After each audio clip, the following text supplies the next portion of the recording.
කොහොමද HKRN කෙනෙක්ගේ මෝර්නින් shift එක ගැන අද කතා කරන්නේ. කලින් කිව්වා වගේ ඔන්න මම විස්තර කියනවා කොහොමද මෝර්නින් ෂිෆ්ට් එක යන්නේ කියලා. පටන් ගන්නෙ හෑන්ඩ් ඕවර් එකෙන්. එතකොට නයිට් ෂිෆ්ට් එකේ හිටපු RN ඔයාට හෑන්ඩ් ඕවර් එක දෙනවා. මෙන්න මේ වගේ දේවල් තමයි කලින් ෂිෆ්ට් එකේ උනේ. අද දවසේ මේ දේවල් තමයි කරන්න තියෙන්නේ කියලා. හොඳම දේ තමයි නෝට් ඩවුන් කරගන්න එක.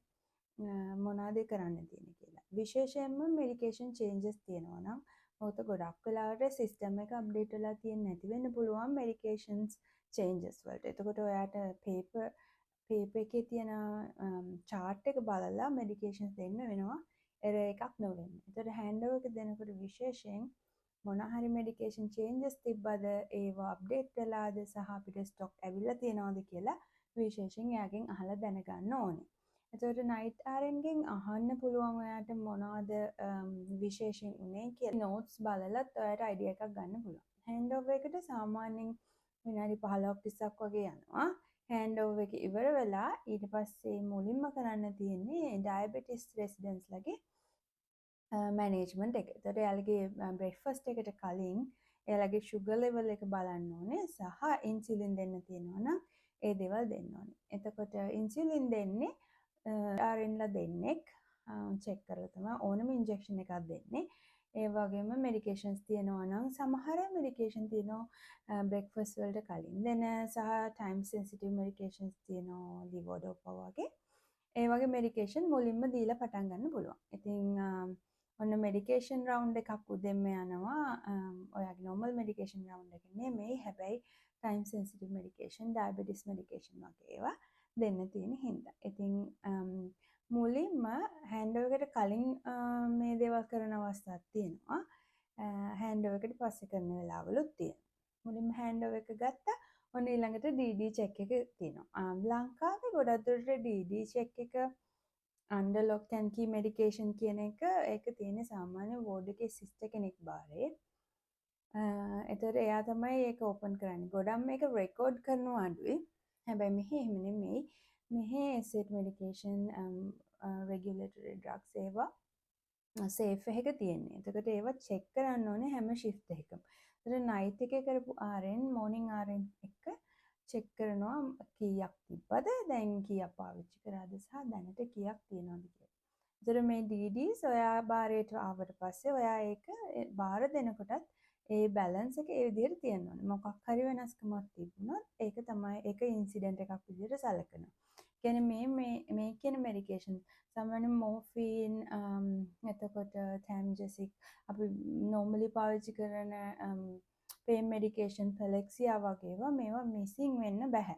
ඒකයි ඒවා පැචස් තියෙනවා. මේ පැචස් වගේ ඒවා මිසින් වෙන්න බෑ. ඒවා තියෙන ගාන patient යූස් කරලා තියෙන්න ඕනේ. එහෙම නැත්නම් ලොක් එකේ තියෙන්න ඕනේ. මේ සේෆ් එකේ තියෙන්න ඕනේ.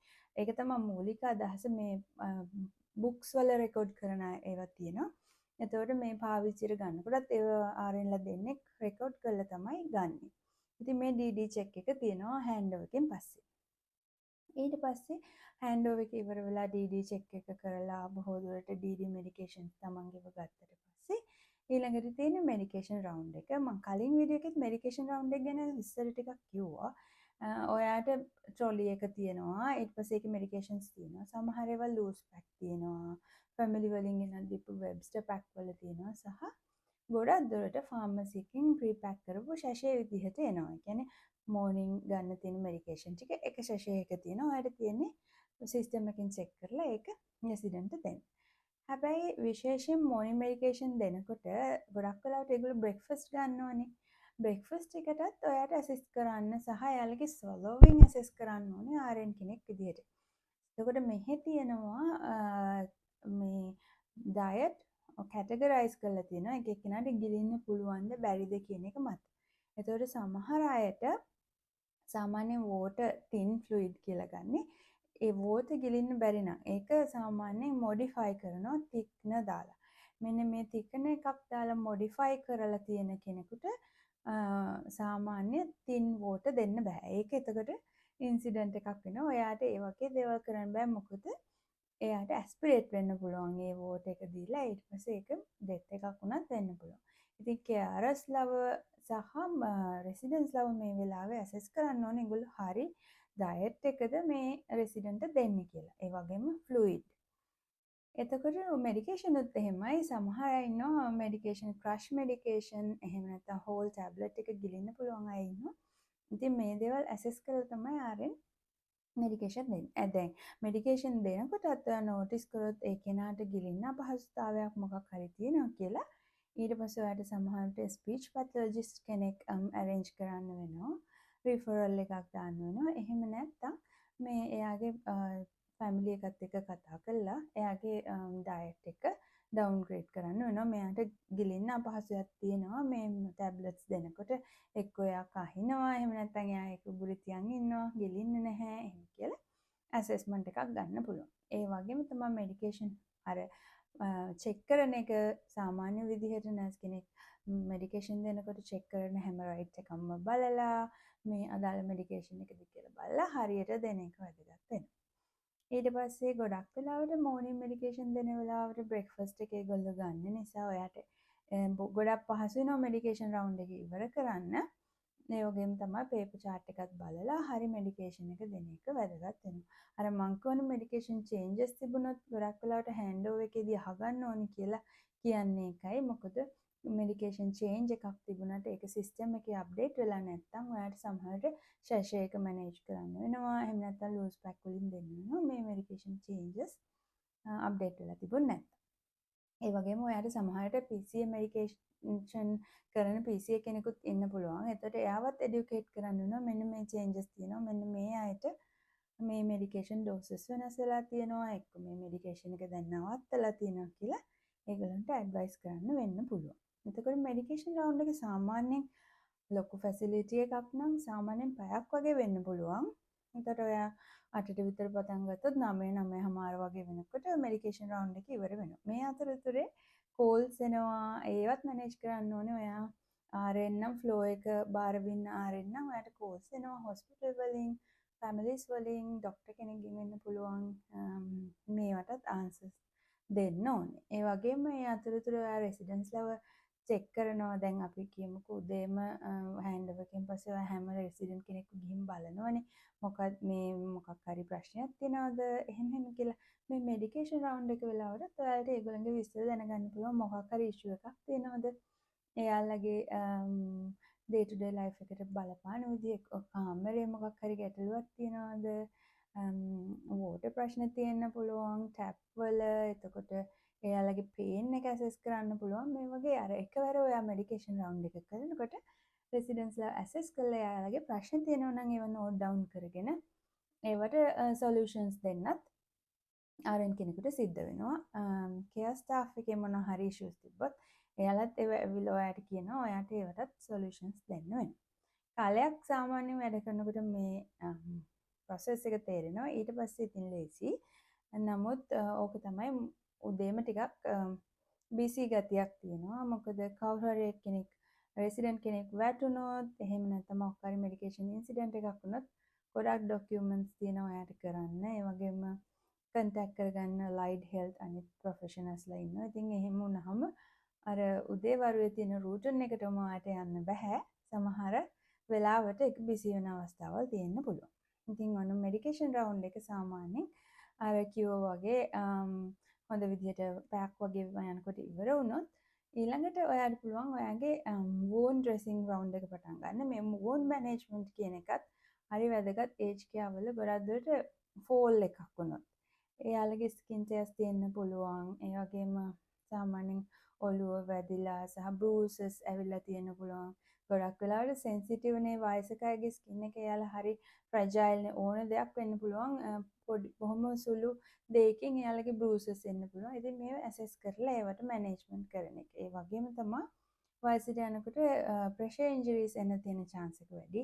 ඩයබටික් තියෙන රෙසිඩන්ස්ලාගේ ගොඩක්ම වැඩි මේ chance එක. එයාලගේ තුවාල වුණාම ඒව හීල් වෙන්නෙත් නැහැ. ඉතින් ඒ වගේ වුන් මැනේජ්මන්ට් කරන්න තියෙනවා. එතකොට මෙඩිකේෂන් රවුන්ඩ් එකෙන් පස්සේ ඔයාලට පුළුවන් ට්‍රොලි එක අරගෙන වුන්ස් ඇසෙස් කරගෙන යන්න. මේ ඔක්කොම සිස්ටම් එකේ රිපෝට් කරලා තියෙනවා. ඒ කියන්නේ අලුතින් වුන්ඩ් එකක් හම්බුනොත් ඒ වුන්ඩ් එක තියෙන්නේ කොහෙද?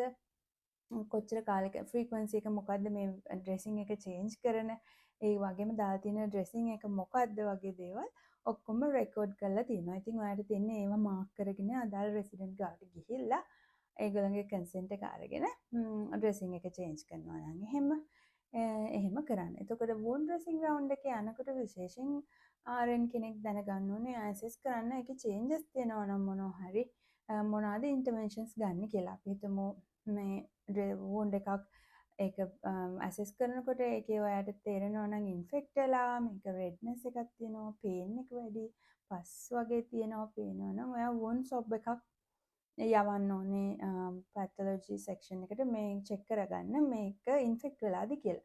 ඉතින් හරි වෙලාවට මේ වගේ ඉන්ටර්වෙන්ෂන්ස් ගත්තොත් ගොඩක් වෝන්ස් ක්‍රොනික් පැත්තට ගිහිල්ලා හොඳ කරන්න බැරි තැනකට එන එක නවත්තන්න පුළුවන්. ඉතින් ඒ නිසා අවබෝධයක් තියෙන එක වැදගත් වුන් ඩ්‍රෙසින් ගැන, මැනේජ්මන්ට් එක ගැන.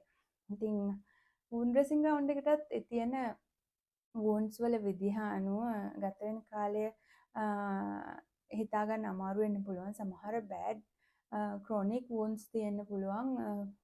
කියන්නේ රෙසිඩෙන්ෂල් ඒජ් කෙයාර් වලම මැනේජ් කරන. ඉතින් ඒ වගේ වෙලාවට ඉතින් ඔයාලට හෙල්ප් එකක් ඕන නම් අනිත් තව RN කෙනෙකුට කතා කරලා එයාගෙන් හෙල්ප් එකක් ගන්න පුළුවන්. කෙයාර් ස්ටාෆ් එකේ හෙල්ප් එක ගන්න පුළුවන්.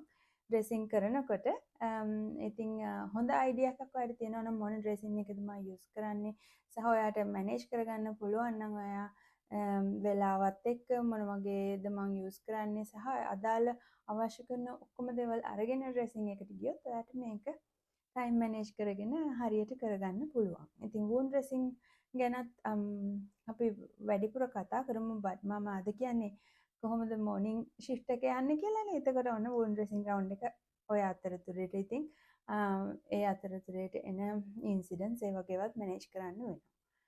ඒ වගේම සමහර දවස් තියෙන්න පුළුවන් GP රවුන්ඩ්ස් එන.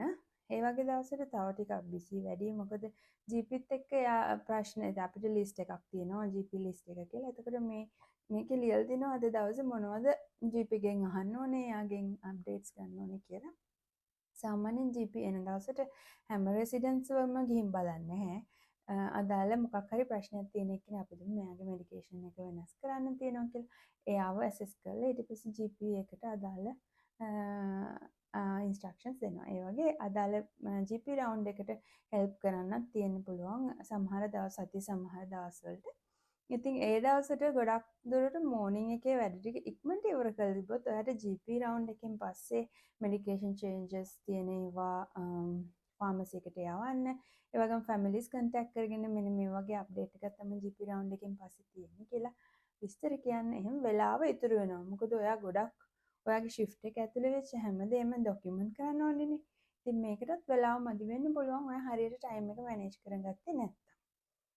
ගොඩක් වෙලාවට GP රවුන්ඩ්ස් තියෙන වෙලාවට බිසි වෙන්න තියෙන ඉඩකඩ වැඩි. ඒ නිසා ඒ අතරතුරේට ඉන්සිඩන්ට් රිපෝටින් වගේව දැන් අපි හිතමු සාමාන්‍යයෙන් RN කෙනෙකුට බ්‍රේක්ස් දෙකක් හම්බ වෙනවා විනාඩි 15ක් සහ විනාඩි 30ක් කියලා. ගොඩක් RNලා මේ බ්‍රේක් එක ගන්නෙ නැහැ. හරිනම් එක දිගට වැඩ කරන්න හොඳ නැහැ. මේ බ්‍රේක්ස් එහෙම ගන්න ඕනේ. එතකොට ඔයාව රිෆ්‍රෙෂ් වෙනවා. ඊට පස්සේ ඔයාට මේ ඔයාගේ ටයිම් එක මැනේජ් කරගෙන කරන්න පුළුවන්. ඒ නිසා මේ ගොඩක් වෙලාවට මේ බ්‍රේක්ස් ගන්න එකත් හරි වැදගත්. සාමාන්‍යයෙන් ටී බ්‍රේක් එක විනාඩි 15ක් එක එක වෙලාවල් වලට හම්බ වෙනවා. සාමාන්‍යයෙන් 9:00මාර 10 වගේ අතරට. ඒ වගේම 12:00මාර ඊට පස්සේ ලන්ච් බ්‍රේක් එක හම්බ වෙනවා විනාඩි 30ක්. ඉතින් ඔන්න ඔහොමයි. ඊට පස්සේ ඉන්සිඩන්ට් එකක් අපි හිතමු ෆෝල් එකක් වුණා කියලා කවුරු හරි වැටිලා හරි එහෙම වුණොත් ඒකේ මැනේජ්මන්ට් එක වෙන්න යනවා. එයාගේ මොකක්ද උනේ කියලා ඉන්සිඩන්ට් එක රිපෝට් කරන්න ඕනේ. ෆිසියෝതെරපිස්ට් කන්ටැක්ට් කරගෙන එයාට රිෆරල් දාන්න ඕනේ සහ GP කෙනෙක්. එහෙම නැත්නම් ඒ වෙලාවේ වැටුනහම ඒ වෙලාවේ මේ ඔළුව වැදුනද නැද්ද සහ මේ ෆෝල් එක කවුරු හරි දැක්කද කියන එක මත ඒකේ මැනේජ්මන්ට් එක වෙනස් වෙනවා. එතකොට මේ ඉන්සිඩන්ට්ස් ගැන ලොකුවට කතා කරන්න පුළුවන්. ඒකට වෙනම අපි වීඩියෝ එකක් කරමු. මම දැනට කියන්නම් ඒ වගේ ඉන්සිඩන්ට් එකක් වුණොත් ඔයාගේ වෙලාව ඔයා ඒකටත් යොදවන්න වෙනවා. මේකේ මැනේජ්මන්ට් එක ඒ කියන්නේ මොනිටරින් කරන්න තියෙනවා, නියුරොලොජිකල් ඔබ්සර්වේෂන්ස්, වයිටල් සයින්ස් වගේ බලන්න තියෙනවා. සහ මේ හොස්පිටල් කන්ටැක්ට් කරන්න වුණොත් ඒ දේවල් කරන්න වෙනවා. ඉතින් මං අර කිව්වනේ GP රවුන්ඩ් එකෙන් පස්සේ බොහෝ දුරට ෆැමිලිස් කන්ටැක්ට් කරන්න වෙනවා කියලා. දැන් ඒජ් කෙයාර් වල මැනේජ්මන්ට් එක ගොඩක් දුරට කෙයා ප්ලෑන් එකේ ඉන්නේ රෙසිඩන්ට් එයා තමයි සෙන්ටර් එක සහ ෆැමිලි එක. අපි හැම වෙලාවෙම මොන පොඩි දෙයක් වුණත් ෆැමිලි එකට කියන්න ඕනේ. නෙක්ස්ට් ඔෆ් කින්ට කියන්න ඕනේ ඩෝටර් කෙනෙක් හරි සන් හරි කවුරු හරි ඉන්නවනේ. එයාගේ මේ ඥාතියට කතා කරලා කියන්න ඕනේ. මෙන්න මේ වගේ දෙයක් අද දවසේ සිද්ධ වුණා කියලා. දැන් එයා වැටුනොත් හරි ඒක ඉමීඩියට්ලි රිපෝට් කරන්න ඕනේ ෆැමිලි එකට. ඒ අදාළ ඩොකියුමන්ට් සබ්මිට් කරලා ඒක ෆැමිලි එකේ එක්කෙනෙක් ඉන්නවා මම තමයි මෙයා බාරව ඉන්නේ කියලා. ඉතින් එයාව කන්ටැක්ට් කරන්න ඕනේ. ඕනම මෙඩිකේෂන් චේන්ජ් එකක් හෙල්ත් කන්ඩිෂන් එකේ මොකක් හරි චේන්ජ් එකක් එහෙම නැත්නම් නිව් ඉන්ෆෙක්ෂන් එකක් අයිඩෙන්ටිෆයි කරගෙන තිබුණොත් අයිසොලේෂන් ඉන්නවනම් හැමදාම ගෙදර අයව අප්ඩේට් කරන්න ඕනේ මෙන්න මේ වගේ දෙයක් වුණා කියලා. ඉතින් ඔන්න ඔය වගේ දෙයක් තමයි මෝර්නින් ෂිෆ්ට් එකේ කරන්න තියෙන්නේ. මම ඔක්කොම කිව්වා මොනවද කරන්න කියලා. ගොඩක් වෙලාවට වයිටල් සයින්ස් බලන්න ඉන්න රෙසිඩන්ස්ලා ඉන්න පුළුවන්. ඒ කියන්නේ දවස ගානේ වේට් එක චෙක් කරන එහෙම නැත්නම් ප්‍රෙෂර් එහෙම බලන රෙසිඩන්ස්ලා හිටියොත් ඒව රෙකෝඩ් කරන්න ඕනේ. සහ ඔයා ඩයබටික් රෙසිඩන්ස්ලාගේ ගත්ත රෙකෝඩ්ස් ඒව නෝට් කරන්න ඕනේ. ඒ වගේම ඔයාගේ ඩේලි නෝට් එක දාන්න ඕනේ සිස්ටම් එකේ. දැන් හැම එක්කෙනාටම නෝට් එකක් දාන්න පුළුවන් නම් හොඳයි. තමන්ට කියලා නෝට් එකක් හදාගෙන ඒක මොඩිෆයි කරලා දාන්න පුළුවන්. හැබැයි විශේෂ දෙයක් මොකක් හරි ඔයා ඩිස්කස් කරොත් ෆැමිලි එකත් එක්ක සහ එයාගේ මොකක් හරි කෙයා එකේ වෙනසක් වුණොත් ඒ හැම එකක්ම රෙකෝඩ් කරන්න ඕනේ. මොනවද කියලා අද ඒ රෙසිඩන්ස් මොකක් හරි විශේෂ දේවල් තිබුණොත්. ඊට පස්සේ ගොඩක් වෙලාවට ලන්ච් එකේදී සමහර අයට මෙඩිකේෂන්ස් තියෙන්න පුළුවන් හැමෝටම නෙමෙයි. ඉතින් ඒ මෙඩිකේෂන් රවුන්ඩ් එකකුත් තව මිඩ්ඩේ මෙඩිකේෂන් රවුන්ඩ් එකක් යනවා. ගොඩක් වෙලාවට ඔය පැනඩෝල්, ෆ්‍රොසමයිඩ් වගේ ටැබ්ලට්ස් දෙන්න තියෙන්න පුළුවන්. ඒ වගේම ටයිම් සෙන්සිටිව් මෙඩිකේෂන්ස්, පාකින්සන් මෙඩිකේෂන් වගේ ඒවා, අයි ඩ්‍රොප්ස් වගේ ඒවා ගොඩක් වෙලාවට මිඩ්ඩේ මෙඩිකේෂන් රවුන්ඩ් එකට තියෙන්න පුළුවන්. අර මං කිව්වාගේ පේන් එක ඇසෙස් කරලා ඔයා පේන් මෙඩිකේෂන්ස් දුන්නොත් ගොඩක් වෙලාවට PRN මෙඩිකේෂන්ස් ඒ කියන්නේ අවශ්‍ය වෙලාවට ගන්න තියෙන මෙඩිකේෂන්ස් දීලා ඒකේ ඉෆෙක්ට් එක මදි නම් ඔයාට ආයි මෙඩිකේෂන්ස් තව දෙන්න වෙන්න පුළුවන් මේ අතරතුරේට. ඉතින් ඒ වගේම ලන්ච් එකේදීත් අර මං කිව්වා වගේ ආගේ ලන්ච් එක කොහොමද ඒගොල්ලෝ ස්වැලෝවින් කොහොමද කියලා ජෙනරලි ඇසෙස් කරන්න ඕනේ. කොහොමද කියලා සහ වෙනස්කම් තියෙනවා නම් ඒවා කරන්න ඕනේ. ඊට පස්සේ ඔයාගේ ඩොකියුමන්ටේෂන් උත් සම්පූර්ණ කරාට පස්සේ සාමාන්‍යයෙන් end of the shift ඔයාට hand over කරන්න ඕනේ. ඔයාගේ shift එකේ මොනවද වුනේ කියලා ඊළඟට PM එකේ එන RNට. ඉතින් hand over එක සමහරවිට මම කිව්වා වගේ විනාඩි 15ක් 20ක් වගේ යනවා. hand over එක කරාට පස්සේ අර වගේම උදේ කරා වගේ ආයෙත් DD check එකක් කරන්න ඕනේ. ඒ medications PM RNට බාර දුන්නාට පස්සේ ඔයාගේ shift එක finish වෙනවා. දැන් මේ හරි විදිහට කරගන්න පුළුවන් වුණොත් ඔයාගේ documentation හැමදේම කරලා ඔයාට හරි මගේ shift එක ඉවර වෙලා යන්න පුළුවන්. ඉතින් documentation වල සහ time management හරි වැදගත් වෙනවා RN කෙනෙක් විදිහට වැඩ කරනකොට. ඉතින් කාලයක් යනවා ඉගෙන ගන්න. නමුත් ඒ skills වර්ධනය කරගන්න එක ගොඩක් වැදගත් වෙනවා. මම හිතනවා ඔක්කොම කතා කරා කියලා මොකක් හරි මට මිස් වුණා නම් කමෙන්ට් එකක් දාන්න. බොහොම සරලව මම කිව්වේ කරුණු 5ක් වගේ කොහොමද මෝර්නින් එකේ RN කෙනෙක්ගේ හැමදාම වගේ රූටින් එක වැටෙන්නේ කියලා. මට මොන හරි මිස් වුණා නම් කමෙන්ට් එකක් දාන්න. අපි ඊළඟ පාර හම්බෙලා තව දුරටත් කතා කරමු. ගොඩක් දුරට RNලට වැදගත් වෙන දේවල් ගැන. සාමාන්‍ය ෂිෆ්ට් එක පටන් ගන්නවා 7 ඉඳන් 3 වෙනකම්. එහෙම නැත්නම් 6:00 ඉඳන් 2:00 වෙනකම් වගේ තමයි මෝර්නින් ෂිෆ්ට් එක තියෙන්නේ. ඉතින් ওই පැය ගන්න ඇතුළත කරගන්න බැරි තරම් ගොඩක් ડોකියුමන්ටේෂන් තියෙන දවසුත් තියෙන්න පුළුවන්. ඒ නිසා ටයිම් මැනේජ්මන්ට් එක කියන එක හරි වැදගත් වෙනවා RN කෙනෙක් විදිහට කරනකොට. ඉතින් ඉන්සිඩන්ට්ස් ගැන මම හිතනවා ගොඩක් වැදගත් වෙනවා කියලා මේ ડોකියුමන්ටේෂන් ගැන වෙනම කතා කරන එක. ඒ වගේම ඉන්සිඩන්ට් මැනේජ්මන්ට් වෙනම කතා කරන එක. කොහොමද මේක මැනේජ් කරන්නේ කියලා. දන්නම අයට උනත් අයිඩියා එකක් ගන්න පුළුවන් වෙනස් කෙනෙක් මේ කියනකොට මේ විදිහට කරන වෙලාවලුත් තියෙනවා කියලා. ඉතින් ඒ නිසා අයිඩියා එකක් ගන්න මම වෙන වෙනම ඉන්සිඩන්ට් ගැන සහ ડોකියුමන්ටේෂන් ගැන වීඩියෝස් කරන්නම්. මොන හරි ගැටලු තියෙනවා නම් කමෙන්ට් එකක් දාන්න. මම හිතනවා නර්සස්ලට උදව්වක් වෙනවා ඇති කියලා මම මේ කරන වීඩියෝ සීරීස් එකෙන්.